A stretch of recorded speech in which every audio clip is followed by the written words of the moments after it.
Hey guys, what's up? Welcome back to the channel. It's Cynicalex, and Marvel Future Fight moves pretty fast for a 7-year-old game, but amid those updates and sneak peeks and all that, there are a few constants that remain with us, like the Stark Stash is amazing value, or Morbius sweeps, or the meta is always changing.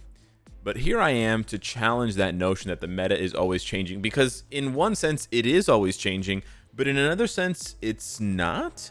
Because I want to posit to you 6 characters that I think have sort of avoided being changed or being replaced out of the meta in one way or another, and they've essentially stood the test of time. Now, it's a pretty vague term. What does it mean to stand the test of time? So I'm going to make it pretty simple. For these characters, and in case we're talking more specifically their uniforms, because that's how new characters are released nowadays via new uniform upgrades. We're talking about characters' uniforms that have been in the game for almost a year or over a year. I'm hoping to hit over a year on all of these, but I already know that I haven't because I've pre-planned this list. He's scripted. And we're going to talk about them one by one and basically explain why they've stood the test of time.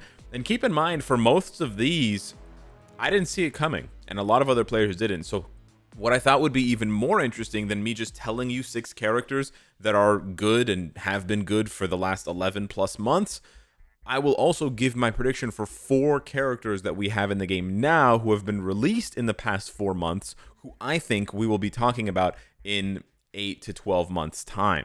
I think that's a bit more interesting. So first up on the list, we have Valkyrie. Valkyrie has absolutely stood the test of time, and I say this knowing full well she could be getting another Tessa Thompson-inspired uniform in like a month or two, with Thor Love and Thunder coming out, and Tessa showing up in that trailer multiple times in multiple different outfits. So yeah, they could even go as far as a synergy, dual uniform option if they wanted to. But Valkyrie has really remained good for 2 reasons. One, we underestimated how good ignore dodge is.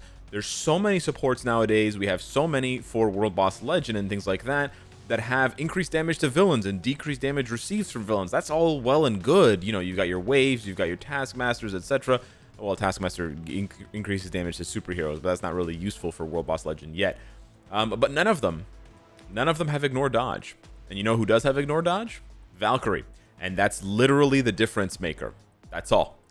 The other reason why she's so good is because the combat class is so weak, which allows her to stay relevant longer, and specifically the combat female hero, but you can just honestly go for combat female. We can't even sort by female here, but the combat class is pretty weak, and besides Crescent up there in the corner, and then X-23, you can see that most of the female characters are, mid-level, and there's actually not very many. There's only 5. Right after Crescent and X-23, you only have America Chavez, Jessica Jones, and Valkyrie and Sif. So it's not like there's a lot of competition for her here anyways. That stands to change in the future, so she could get bumped out of this sort of, stood the test of time situation because of Kamala Khan and then She-Hulk with their respective Disney Plus shows. But at least for now, and when I say for now, I mean the last 16 months, 15 months, over a year, almost a year and a half, she's been outstanding. Valkyrie has just been insane.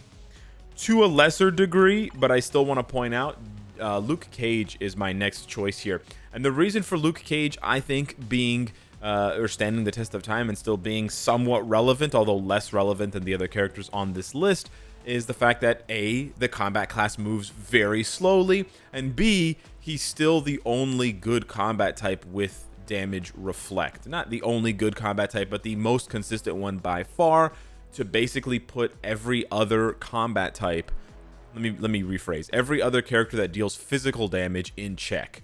Now that is really up to the meta, which is why I think he's the weakest choice for this list, because if you look at the current meta and you look at how the meta has changed, Emma Frost came in, then Adam Warlock came in, and then Thanos, but they changed all of his skills to energy damage. So all of those characters deal energy damage. One of the only few remaining physical damage dealers in PvP these days is SpiderMan. And of course, Luke Cage eats SpiderMan for breakfast, but not many people want to eat spiders every day. So yeah, he's not too high up on the list, but he's pretty good. Another one that I wanted to discuss is Doctor Doom. I think Doctor Doom has absolutely stood the test of time.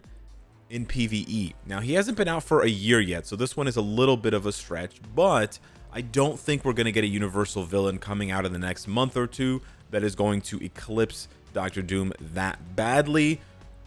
I mean, maybe we get Gore. Maybe. That would be cool, but it's still kind of a maybe. And I say PvE because I know that Doctor Doom has already sort of been replaced in PvP.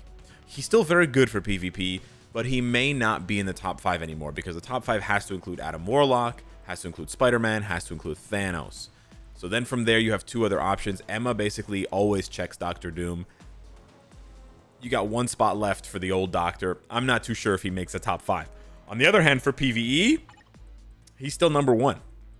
Yep, he's still number 1. He's a B to play, but he's gonna give you an A or an S tier score, and it's basically because of his accumulation. So he's number 1 for villain. Well, I wouldn't say he's number 1, but he's very, very high up there, if not number 1 for villain World Boss Legend content, and then he's number 1 for squad battle for the villain universal human category. So yeah, he's still with it. He's still in the meta almost 1 year later. This next entry is actually the character that's been in the meta for the longest time, in my opinion, and that is Moonstone. She came out in 2020. Yeah, we're going way back in the Maybach. Huge time in the meta. Only a couple months or a month or whatever longer than Valkyrie, but her impact has not been anything short of amazing. She's like the value of Moonstone is bonkers. One of the more expensive characters, of course, but basically dominant in PvE content, even when one of her best game modes disappeared with DRX, right? When DRX just snapped and poofed away, people were like, maybe Moonstone's not as good as she was before. Nope, she's still just as good. She could still one-shot. She could still do very high stages of World Boss Legends. She still helps in ABX. She's not, the number 1 option, but she's absolutely the 1B or the 2A option. So I still think that she's absolutely fantastic. And it probably comes down to the accumulation.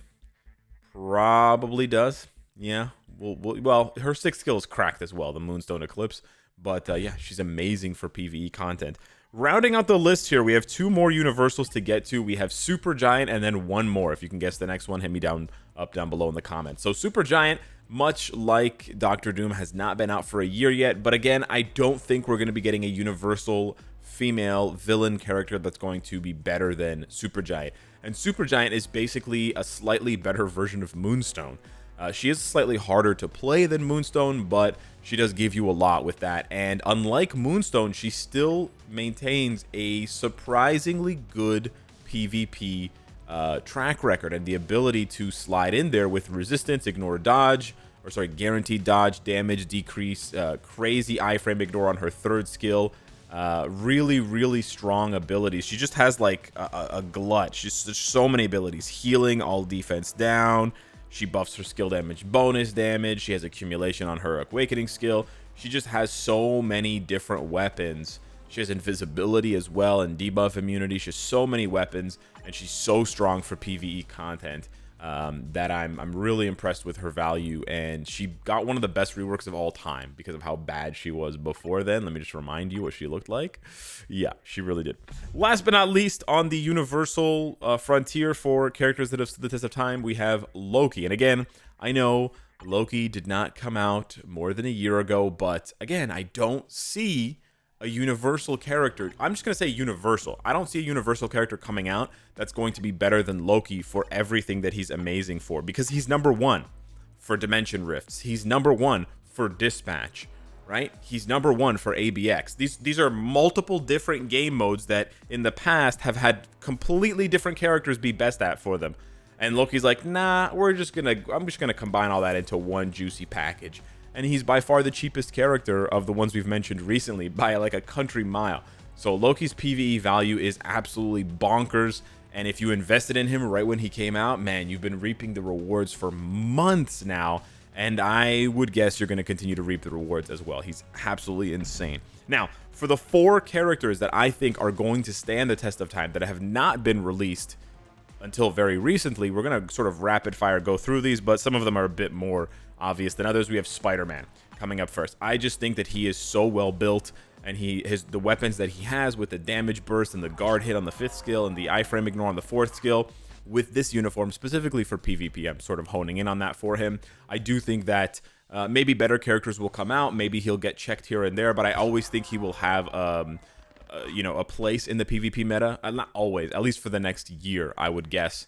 At least until next Christmas or longer. And the reason for that is that the next 2 characters that I think are going to stay in the meta sort of get countered by him. We have Adam Warlock, and then we have Emma Frost. And the reason why I'm saying that this is just because of the sort of blast tag on them. We're really not going to see that many new speed types. And I'm like just thinking how much better than Spider-Man they're going to have to be to consistently kill Emma and Adam. Just seems unrealistic. To have that much power creep in the next 8 months would be insane, because Spider-Man almost kills every other character on top of Emma and Adam. So to make a character even stronger than that, because Spider-Man doesn't kill Emma and Adam consistently, would be just outrageous. So I'm sort of hoping that the nuclear armament of speed types and blast types sort of holds steady for the next 8 months or so, because they've made them really, really, really strong for PvP, and it's kind of getting out of hand, and combat types have basically no way of getting back into the fight. So we'll just have to wait and see how it goes, but that's my predictions. Last but not least, ShangChi. I just think he's insane. He's the only character to date that has a buff tier 3 skill, and he's the only character who casually gives himself 90% chain hit damage when he buffs on his tier 3. Also, I had to mention ShangChi because if you go on over to Twitter and you check out my Twitter interactions lately, I actually had a short-lived conversation with Simu Liu, the actor who played ShangChi, and I showcased his tier 3 skill, and ShangChi responded. Well, sorry, the actor, Simu, responded. So I thought that was really cool, and I wanted to mention that in the video, and I genuinely think that ShangChi will be a good character in 8 months.